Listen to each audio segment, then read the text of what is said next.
حرمت رسول پہ جان بھی قربان ہے، حرمت رسول پہ جان بھی قربان ہے۔ کفا وسلام علی عباده الذین اصطفى، اما بعد، اعوذ باللہ من الشیطان الرجیم، بسم اللہ الرحمن الرحیم، والفجر وليال عشر والشفع والوتر، صدق اللہ العظیم۔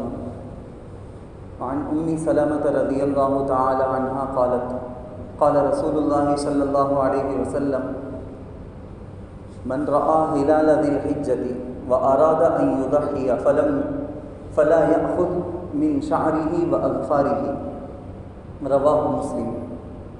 قابل احترام بزرگوں، عزیز نوجوان ساتھیوں، دوستوں، ابھی جس مہینے میں ہم ہیں یہ مہینہ ہے ذوالقعدہ کا مہینہ، ذی قعدہ جس کو بولتے ہیں۔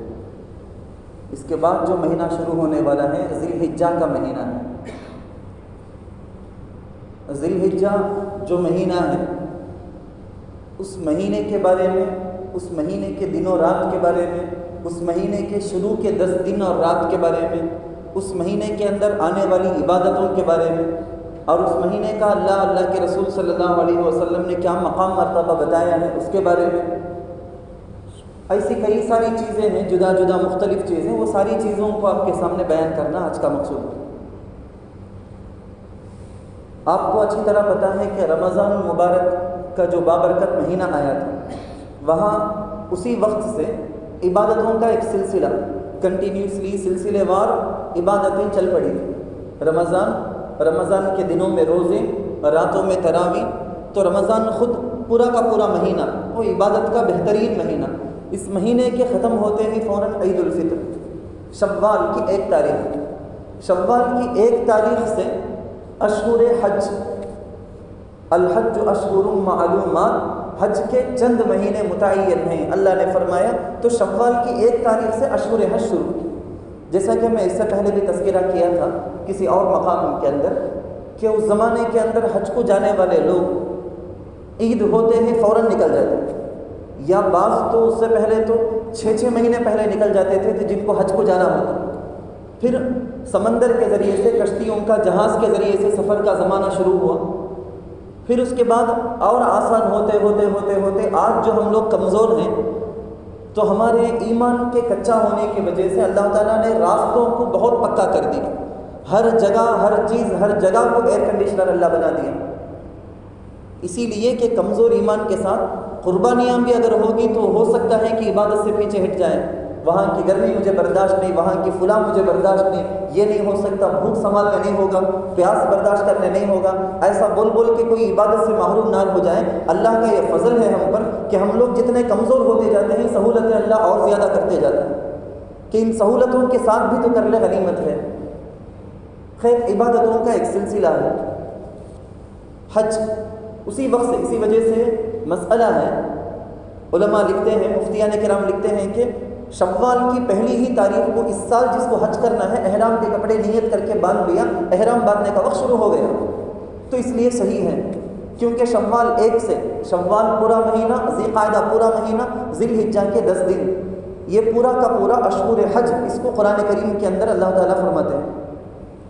تو حج کی عبادت چلتی ہے۔ حج کی عبادت، اصل عبادت تو ذی الحجہ کے 8 تاریخ سے شروع، آنے والے مہینہ جو ذی الحجہ کا مہینہ ہے، اردو کے اعتبار سے، قمر کے تاریخ چاند کے اعتبار سے سب سے آخری مہینہ، جس طرح سے انگریزی کے اندر دسمبر 12واں مہینہ ہے، اسی طرح سے ہماری ہجری تاریخ کے اعتبار سے، اردو تاریخ کے اعتبار سے ذی الحجہ کا مہینہ 12واں مہینہ، اس 12ویں مہینے کے 8ویں تاریخ سے حج کا عمل شروع ہوتا، پریکٹیکلی حج شروع کرتے ہیں اس تاریخ سے۔ لیکن اس سے پہلے حجاج، آپ کو بھی معلوم ہے، بہت سارے حاجیوں کا قافلہ جا بھی چکا ہے، ابھی جانے والے خوش نصیب باقی بھی ہیں، جائیں گے، کیونکہ ابھی حج کا عمل تو شروع نہیں ہوا۔ تو 8 تاریخ سے لے کر پراپر سے 12 تاریخ تک یہ ہے حج کے ایام، لیکن حج کا مہینہ یہ بھی ہے، ذی قعدہ کا مہینہ بھی ہے، ذی الحجہ کا مہینہ، حج کا مہینہ۔ خلاصہ یہ ہے، قرآن کریم کے اندر اللہ تعالیٰ پارہ نمبر 30، پارہ ام میں، آپ کو سب معلوم ہے، سورۃ الفجر ہے، والفجر ولیال عشر والشفع والوتر۔ مفسرین کی ایک بڑی جماعت کا کہنا یہ ہے کہ والفجری کے اندر اللہ تعالیٰ ایک صبح کے بارے میں بولتے ہیں، ولیال عشر کے اندر اللہ تعالیٰ 10 راتوں کے بارے میں بولتے ہیں، طاق اور جفت جوڑی اور سنگل جو بھی آتی ہیں وہ سارے 10 دن اور رات کے بارے میں اللہ تعالیٰ بولتے ہیں۔ کون سی راتیں ہیں، کون سے دن ہیں؟ مفسرین نے لکھا ہے اس سے مراد ذی الحجہ جو مہینہ اس کے بعد شروع ہونے والا ہے نا، اگلے جمعے کو انشاءاللہ شروع ہو جائے گا، تو ذی الحجہ کا جو مہینہ ہے اس مہینے کی 1 تاریخ سے لے کر 10 تاریخ تک آنے والے دن بھی، آنے والی راتیں بھی بڑی فضیلت والی راتیں۔ حضرت عبداللہ ابن عباس رضی اللہ عنہما سے مروی وقت سے پہلے اس لیے کہا جاتا ہے کہ ہم اپنے آپ کو تیار کر کے رکھ لیں کہ ایسی ایک عبادت کا وقت آنے والا ہے، اس کے اندر ہم کو عبادت کرنی ہے۔ یہ الگ بات ہے کہ اب جو ہم ہیں نا ذی قعدہ کا مہینہ، یہ مہینہ خود بھی اشہر حرم کے اندر آنے کی وجہ سے یہ بھی بڑے احترام کا مہینہ۔ خیر کہنا یہ ہے کہ قرآن کریم کے اندر یہ بتایا گیا اشہر حرمت والے جو مہینے، عزت اور عظمت والے جو مہینے ہوتے ہیں، ان مہینوں میں عبادتیں بہت زیادہ کرنی چاہیے، ان مہینوں میں گناہوں سے بہت زیادہ بچنا چاہیے۔ قرآن میں بتایا گا فَلَا تَظْلِمُوا فِيهِنَّ أَنفُسَكُمْ، ان مہینوں میں اپنے آپ پر گناہ کر کے ظلم نہ کرو۔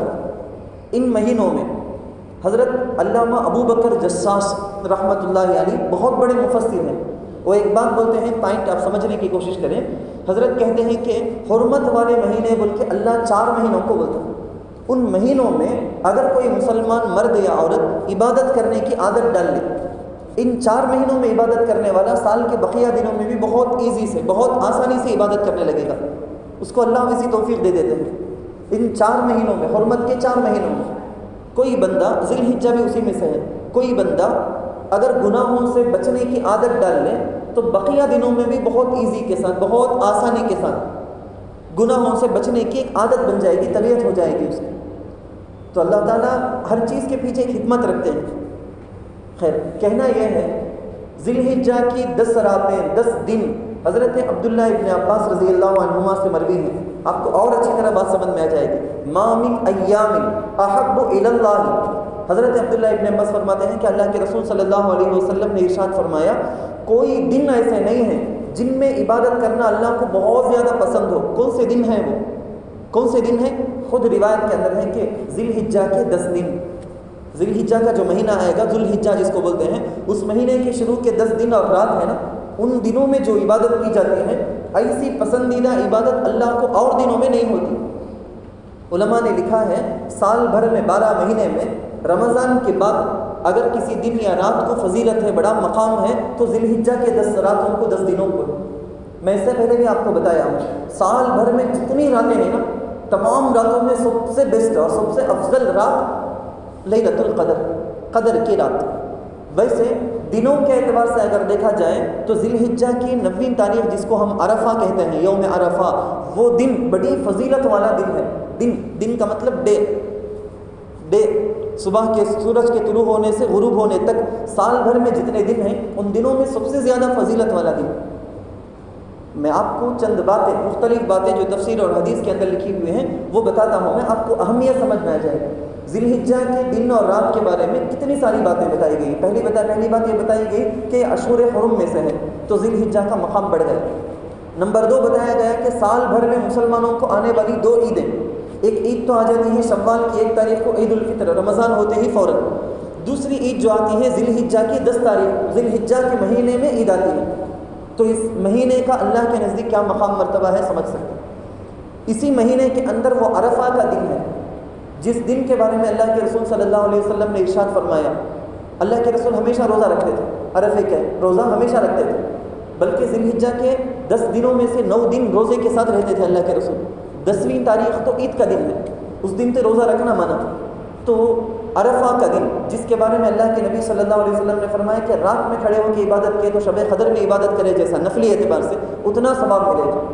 دن میں کوئی عرفے کے دن روزہ رکھتا ہے تو 1 سال اگلے پچھلے صغیرہ چھوٹے گناہ سارے کے سارے اللہ معاف کر دیتے ہیں۔ بڑی بڑی فضیلتیں، نیکی کرنے کا موقع چانس ہمارے سامنے ہے، لیکن ہم آنکھ بند کر کے معمول ہماری اپنے روٹین لائف کے اندر ہم جاتے رہتے ہیں، آگے بڑھ کے بھی چلے جاتے ہیں، وہ موقع چلا جاتا ہے۔ عقل مند آدمی وہ ہوتا ہے جو ایسی چیزوں کو آنے سے پہلے جان لے، ورمون کاپوں بولتے ہیں نا، تو آنے سے پہلے جانکاری کر کے رکھ لے گا، تو جب وقت آئے گا تو عبادت کرنے میں آسانی ہو جائے گی۔ جب کچھ بھی نہیں معلوم ہوگا، اگر کوئی بولے گی کہ کل روزہ، سماج روزہ، مشکل نہ، پہلے سے معلوم ہے تو کیا تو ریڈی کر لیتا تھا، ایسا کچھ نفس اور شیطان ہم کو دھوکہ دے کے دور کرنے کی کوشش کریں گے۔ پہلے سے ہم تیار ہوں۔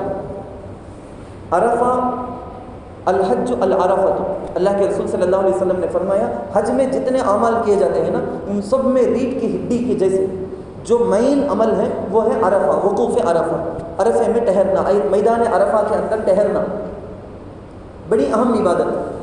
وہ عبادت جو 9 تاریخ کو، ذی الحجہ کے 9 تاریخ کو کرتے ہیں، وہ ذی الحجہ ہی کے مہینے میں۔ تو اس طرح سے ہم دیکھیں، اچھا اس مہینے کے اندر سال بھر میں کبھی بھی نہیں کر سکنے کی عبادتیں، کبھی بھی نہیں کر سکتے ہیں، ایسی عبادتیں اس مہینے میں اللہ تعالیٰ رکھے ہیں، ذی الحجہ کے مہینے میں۔ حج، باقی 11 مہینوں میں سے ہرگز آدمی کتنا سر نیچے پیر اوپر کر لے، کچھ بھی کر لے نہیں ہو سکتا۔ مکہ اپنی جگہ ہے، کعبۃ اللہ اپنی اسی جگہ میں ہے، مینا ہے، عرفہ ہے، مزدلفہ ہے۔ مینا کے اندر وہ تینوں جمرات، شیطان کے جو پتھر، وہ سب کے سب اپنی جگہ ہیں، لیکن بندہ سال بھر میں کسی بھی دن جا کے وہ سب کام کرے جو حاجی اب جا کے کرتے ہیں، سب کام کر لے سیم ٹو سیم، لیکن حج نہیں ہو سکتا۔ اللہ نے متعین کر دیا فلاں مہینے کے فلاں تاریخ میں فلاں دن ہی یہ کام ہو سکتا ہے۔ جگہ تو پڑی ہے، سال بھر وہی رہتی، میں بھی ہوں، میں چلا گیا جب مرضی وہاں جا کے وہ کرنا چاہوں، نہیں ہو سکتا۔ نماز، فرض نمازیں اپنے وقت میں ہم ادا کرتے ہیں، جمعے کی نماز اپنے وقت میں ہم ادا کرتے ہیں۔ کوئی اور مزید میں اللہ کے لیے نماز پڑھنا چاہوں، نفل نماز پڑھ سکتا ہوں۔ کوئی میرے اوپر پہلے سے نماز قضا ہے، پڑھ سکتا ہوں۔ سنت نمازیں، نفل نمازیں پڑھ سکتا ہوں۔ اس کے لیے کوئی جگہ، کوئی خاص چیز متعین نہیں ہے۔ حج کے اندر جو حج بندہ نفلی طور پر کرتا ہو، بندہ کسی کے بدل کے طور پر حج جا کے کرتا ہو، بندہ واجب منت ماننے کی وجہ سے اس کے اوپر واجب ہو گیا وہ حج کرتا ہو، سیم ٹو سیم فرض حج کی طرح وہ حج بھی انہی دنوں میں، اسی جگہ میں، اسی وقت ادا ہوگا۔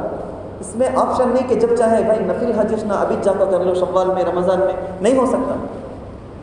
تو ذی الحجہ کی خصوصیت یہ بھی کہ اس کے اندر ایک ایسی عبادت، حج نام کی ایک عبادت ہے جو سال کے کسی مہینے میں ذی الحجہ کے علاوہ کبھی نہیں کر سکتے۔ قربانی، اچھی طرح سے ہم کو معلوم یہ عبادت، آپ دیکھتے ہیں روزانہ قصائی دکان کے اندر جانور کو ذبح کرتا ہے، گوشت لیتے ہیں، خریدتے ہیں، کھاتے ہیں۔ جانور اپنی جگہ ہیں پوری دنیا کے اندر، ہمارے بستیوں کے اندر، میں بھی ہوں، لیکن میں اگر قربانی کرتا ہوں بول کے نیت کر کے جانور کو ذبح کروں، قربانی نہیں ہو سکتی۔ گھر میں دعوت ہے اس کے لیے ذبح کر لیا، یا بچے کا عقیقہ ہو گیا، یا ولیمہ کے واسطے بول کے مسنون دعوت کے لیے ذبح کر لیا، یہ سب تو ہو سکتا۔ قربانی جو عبادت ہے جانور کو ذبح کر کے ادا کی جانے والی، یہ عبادت نہیں ہو سکتی سوائے ذی الحجہ کے۔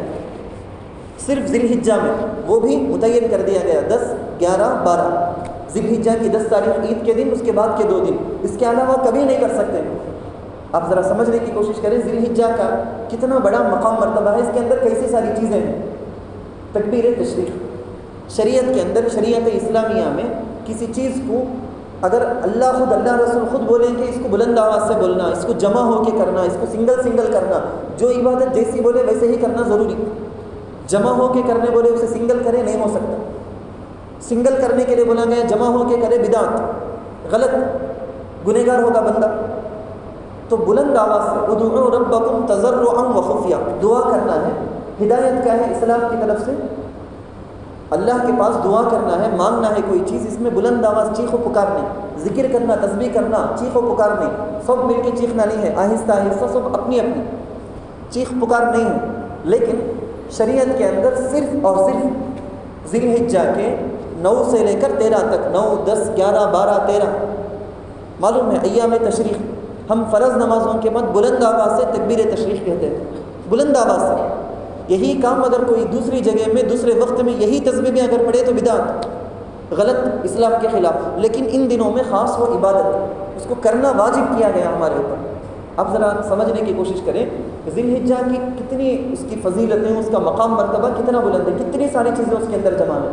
اسی طرح سے جیسا ذی الحجہ ایک کامن ہے، حضرت غالباً معارف القرآن کے اندر لکھا ہوا ہے، ایک مفسر لکھتے ہیں، ان کے حوالے سے لکھا گیا، اچھا علامہ ابن حجر بخاری شریف کی شرح لکھے ہیں، بخاری شریف اس کی پوری وضاحت لکھے ہیں.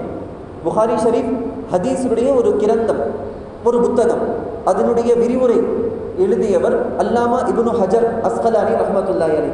அவர்கள் எழுதுகிறார்கள், இந்த துல்ஹிஜ்ஜுடைய இந்த மாதம் இருக்கிறது, இந்த மாதத்தில் பலவிதமான வணக்கங்கள் எல்லாமே ஒன்று கூடி வருகிறது. மற்ற இருக்கக்கூடிய 11 மாதங்களில் இப்படி வரக்கூடிய பாக்கியம், இப்படி வரக்கூடிய சந்தர்ப்பமே சுத்தமாக அறவே கிடையாது.